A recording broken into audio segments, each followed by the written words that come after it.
The Trees by Adrienne Rich. The first class oppression coincides with that of the female sex by the male. Throughout most of history, women were confined to the domestic sphere, while public life was reserved for men. Women were denied the right to own property, to study, or to participate in public life. Not just this, they have been subjected to violence. That is evident when you look at some contemporary issues prevalent even today. Dowry-related violence, female feticide, harassment. The evils that society perpetuates against women are horrific and shameful. And if you think this is the thing of the past, think again. According to the estimates of the World Inequality Report 2022, in India, men earn 82% of the labor income, whereas women earn 18% of it. Despite significant promotion of diversity in companies, as well as legislation for equal opportunities for women and men, women still remain largely in the minority in decision-making positions. This observation reflects the phenomena of the glass ceiling, that there is an invisible barrier that holds back women. To those of rational and sound mind, the question arises, why? How is any of this fair? The answer to which is simple. It is not. What's the response to this? Feminism. Let's talk about feminism. What is it? Feminism is the belief in social, economic, and political equality of the sexes. It's not just one sentence, or one line, or one thought. It is a range of movements and ideologies that aim towards one thing: equality, irrespective of gender. Feminism cannot be reduced to a paragraph in an educational video critically appreciating a feminist's literature. But we have to pause here in the fear that we may digress. Which brings us to The Trees by Adrienne Rich. Some background information about the poetess. During her life, poet and essayist Adrienne Rich was one of America's foremost public intellectuals. Widely read and hugely influential, her career spanned 7 decades.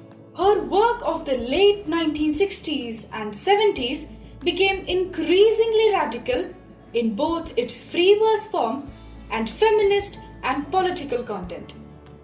An example of which is the poem in question.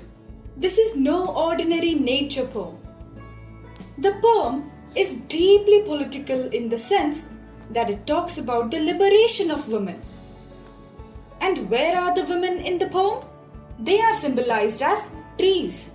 In simple words, think of trees as a metaphor for women. The forest mentioned is simply another metaphor for the concept of womanhood, of what it means to be a woman. And so, it is no surprise that the poem starts off with the notion that the trees are now moving towards the forest.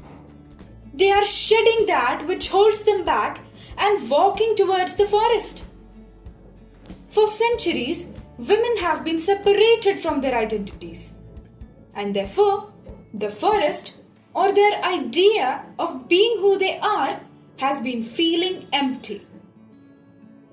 But now that the trees have begun moving, a big change awaits. Overnight, their identities will transform to come together as one. A forest that is finally what it should be: unrestricted and unfettered. The poem talks about how the trees are learning how to remove themselves from that which has been holding them back. Their physical struggles are an embodiment of women's struggles during liberation. And perhaps the comparison with the discharged patient will give you the sense that all this while the trees have been unhappy. Womanhood, which has not been accepted and embraced by society, is now occupying space. It is now making itself heard. In the last two paragraphs, the poetess acknowledges her existence as an observer and says she is writing letters, a way of documenting the revolution. She talks of the forest escaping her house.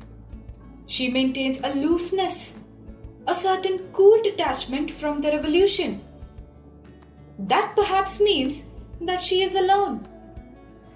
But of late, she is not surprised. She is aware that this has been coming all along.